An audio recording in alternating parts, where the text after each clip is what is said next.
Hello mga ka-rides, this is Taxi Joe again for another episode ng ating vlog. So andito na naman yung mga magagandang nilalang na backload ko from dito sa Mayluwacan. So they have event. Pwedeng malaman pangalan mo, madam? Ikaw? Pao po. Ha? Pao. So yung nandun sa likuran, pag ano naman ang name, madam, pakilapit dito. Yung mga magagandang mga mukha na yan. Gabi po. Yun. Yung isa, madam? Angel po. Ay, madam Angel. Welcome to Baguio.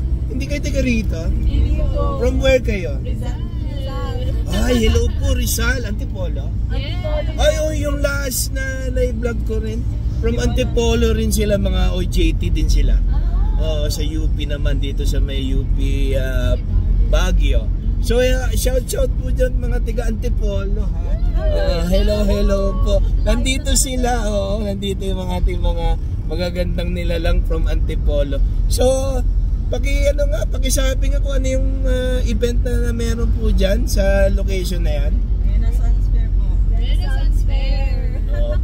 Para saan yung Renaissance Fair na yan? So, wala akong idea kung ano yung Renaissance. Renaissance Fair po is basically celebration siya ng medieval times. So, lahat ng tao nag-gather siya naka-costume. So, iba yung Halloween. Iba po. Parang Halloween, gano'n. Parang Halloween po. Parang gano'n. Convention, parang gano'n. So, ano yan? National yan? Ginaganap yan? First siya ngayon sa Pilipinas. Unang in-introduce dito sa Pilipinas. Opo. So ano yan?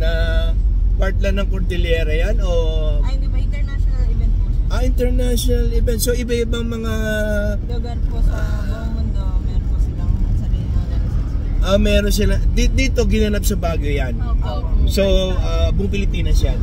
Dito ginanap. May mga lumilipad po na galing Mindanao. Mindanao. So ibig sabihin national Opo. yung event na yan. So kaya maraming tao. Inspired International po. Inspired International. Ngayon lang po dinala sa Pilipinas po para mag-national event po. Okay. So kailan nag-start yan? Ay, kahapon pa po. So kahapon lang? Hanggang bukas. Ano yan? Renaissance Fair. Okay. So ano, saan nag-originate yung concept na yan, tsaka yung event na yan? Saan nag-originate? US na naman? May pakana na naman, US na naman. Palagi na lang US na may pakana. Talaga lang. So, Europe po mostly din, doon po nanggagaling.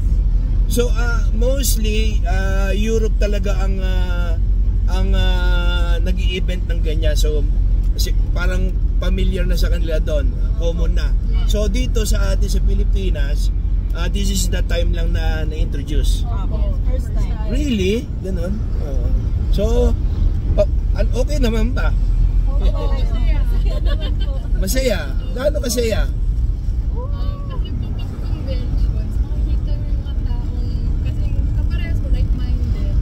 Lahat kayo ng costume, lahat kayo pare-pareho sa gustuhan. Okay. Parang nagsasama-sama ko na kahit di nyo kilala. Really? Paano yun? Yung costume nyo, sarili nyo yun? Opo. Then, paano yung may food ba? Meron bang mga contribution, whatsoever, ganon? May entrance fee po. So, magkano entrance fee? 500 po. Uy, malaki Para ka nanood ng concert Pero malaki naman po yung venue kaya nag-enjoy na rin po. So, yung 500 na entrance fee, may food packs na yun? May pagkain na? Pero may mga performance, may mga prizes, games, May prizes. Sinong inimbitahan nyo dyan na mga ating mga dito sa tawag dito mga politicians natin? Walang na-invite? Wala po. Ano po siya, parang... Wala ba si Mayor, si Vice? Wala ba? Sana inimbitahan nyo si Taxi Joe, right? Para mag-i-speech sa client. Joke lang po. Kung kapal. Next time po. Baka may next year. Ganun ba? Tsaka yung venue napansin ko parang malayo. Somewhere doon sa Luwagan. First time na nangyari yung ganyan mga venue na nandoon. Usually convention, di ba? Kasi po, since Renaissance siya, Okay. sa Gubat. So, Mm. yung ancestral forest po yung ginawa nila. So, parang ina-adapt yung ating yung event na yun para doon sa outside. Hindi mo naman outside world. Di ba? Oo. So, ano yan? Pwede rin mag-costume yung mga heroes. Pwede rin po. Basta Pwede. Kagaya ko, pupunta ako doon. Naka-Superman ako. Outfit, pwede. Rule ko, basta mukha pong parang medieval times po po. Parang European. So kailangan yung medyo horror ang dating. Ganun Dito ba? baka po kayong ano, Ha? Mga knight in shining armor. may mga armor po kayo ganun. Kahit nga po blouse lang po. Tapos Yung mga may espada po balik. Ganun. So yung mga, ang tawag doon, yung sa, yung mga games. Yan, di ba yun? Kapanood niyo po ba yung Zoro? Yung ganun. Parang ganun lang po. Ganun, So paano yung mga nuno sa pulso, hindi pwede? Kaya nga po kanina, tabi-tabi po ako. Tabi-tabi. Yung pupunta dyan, nakabahag, hindi pwede? Meron po. Meron po nakaigorot na Kasi nasa Cordillera tayo eh. Alam mo, hi yung mga ating mga mga Highlander, mga Igorota, shout po dyan. Kasi ano naman, ina-adapt kahit saan, di ba? Costume, nakabahag, nakasipat, di ba? So, pwede rin yung doon. Meron kanina kami parang Tagalog eh. Parang Pilipiniana, meron din po. Basta mukha po siya yung parang galing sa dating panahon po. Yung mga olds, no? Ganun. Yung mga tawag dito, yung mga prinsesa, yung mga ano tawag dito? Yung mga istoryang matatagal na. Yung ni Ibarra, no? Ni Sisa. Di ba? Nasa si Sisa hanggang sa nabaliw, di ba? Ganon yun. Lin may tangere, parang Jose Rizal bumalik doon sa ano. Maganda rin yung tema ng gano'n. Renaissance. Kasi ngayon ko lang narinig yan, ngayon ko lang na-encounter yan. Usually, sanay tayo doon sa mga Halloween, costume, di ba? Parang ano po, Yan. parang costume party nga po eh. Parang costume party. Halos lahat po nakasuot ng costume. Okay. Ako nga po, costume po kayo. Parang Anong tayo costume mo? Diwata. mga diwata. Bagay na bagay sa inyo, madam. Maganda kayong diwata. Oo. Ako po hindi. Ikaw, madam, anong ano mo? Ako parang sundalo. Duwende. Hindi. Sundalo. Ganun. Yan. Para yung yung mga lumalaban, para yung mga tawag dito, yung mga kawal, no? Kaya may May espada ka. Yun. So, ano naman, may anong prices naman? May costume, best costume. wala po. May mga event lang po. Oo. Ang kaninang fashion show. Siyempre, yung mga magagandang costume ang sumali. Oo. Kami, saling ket-ket lang kami talaga. Kasi kung halimbawa may mga pabonggahan ng costume, meron sigurong price yan. Diba? Kanina may naka-Cinderella, diba? Brown. Oo, biro mo galit pa kayo ng Antipolo to para mag-participate lang dyan sa event na yan. Magaling yung organizer. Oo nga po. Magaling. Sigurado kumita yung organizer.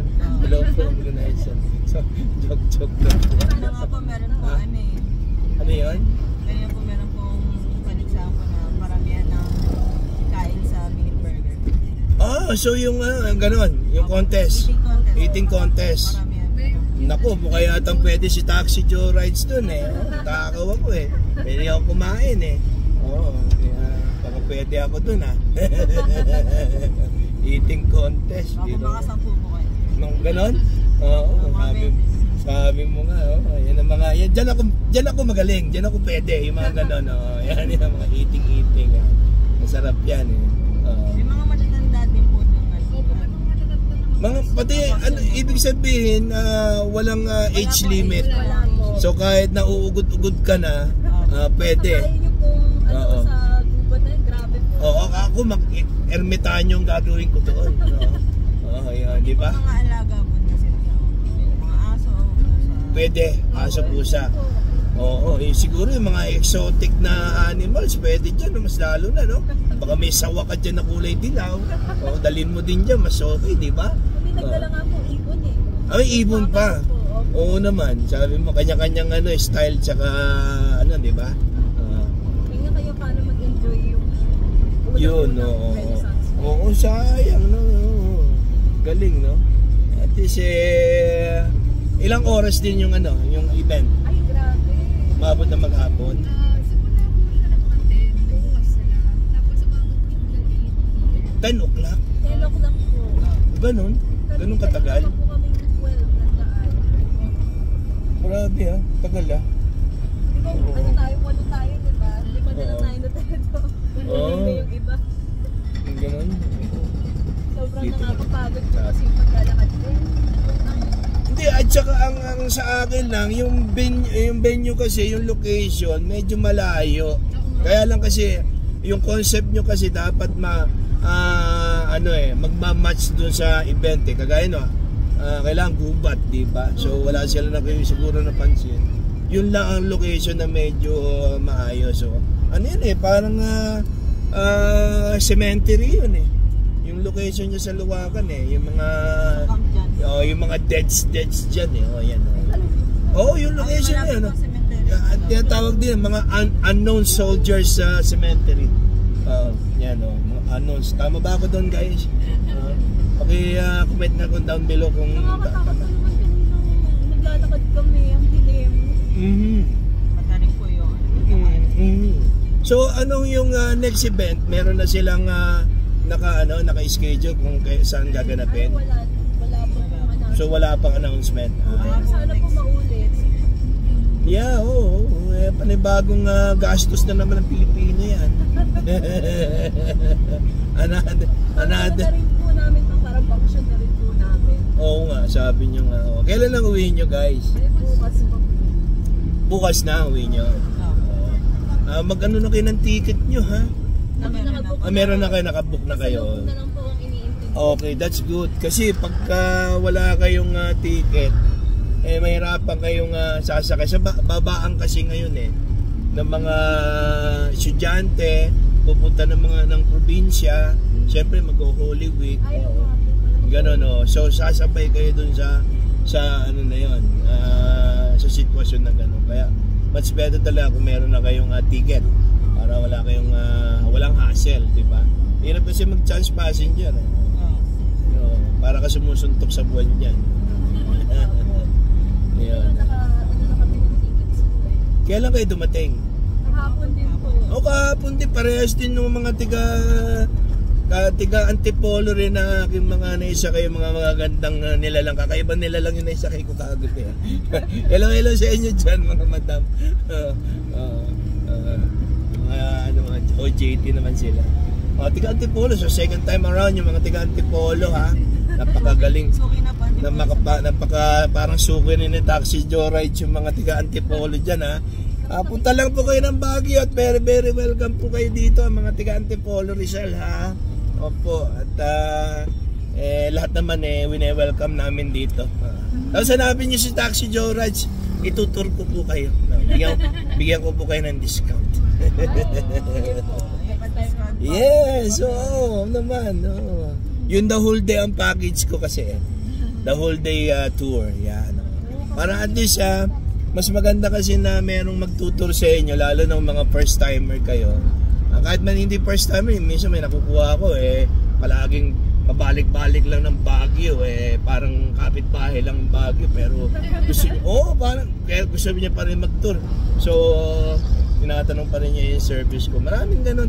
Kasi mas okay yung may tour para at least sulit kayo in a day. Hindi na kayo mag-iisip pa kung saan kayo pupunta. Di ba?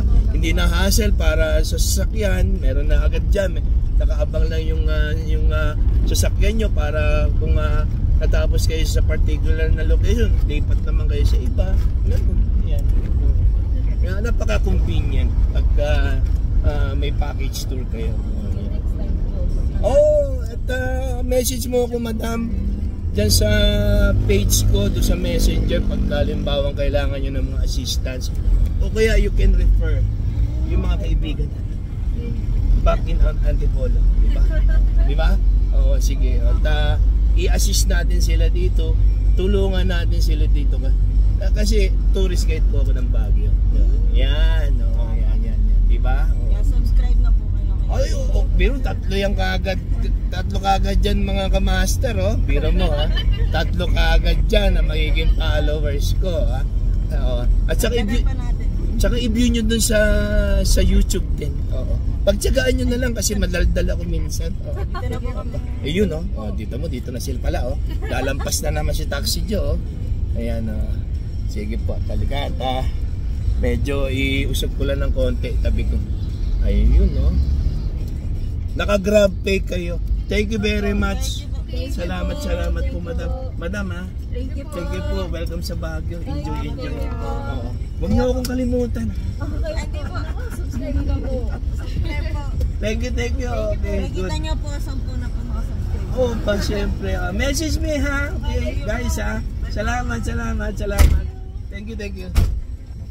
Yun na naman ang ating makabuluhang pag-uusap. May natututunan tayo sa mga nangyayari sa biyahe talaga. Oh. So napakaganda. Oh, naka-grab sila. Kuhanin ko yung 185. Ayun. 460. Ayan na siya. So, Kamaster, Ka-Rides, another episode po may may vlog. Yun lang. Sana nag-i-enjoy rin kayo habang ako yung nag-i-enjoy rin sana kayo sa panonood sa akin. Huwag po kayo magsasawa. So, give us some comments para mapa-improve pa natin yung ating vlog for Taxi Joe Ride. Soon to be a Master Idol po para dun sa name ng ating vlog na yan. So keep on watching and keep on subscribing for my page. This is Taxi Joe, soon to be a Master Idol ha. At time to shine. Maraming salamat po.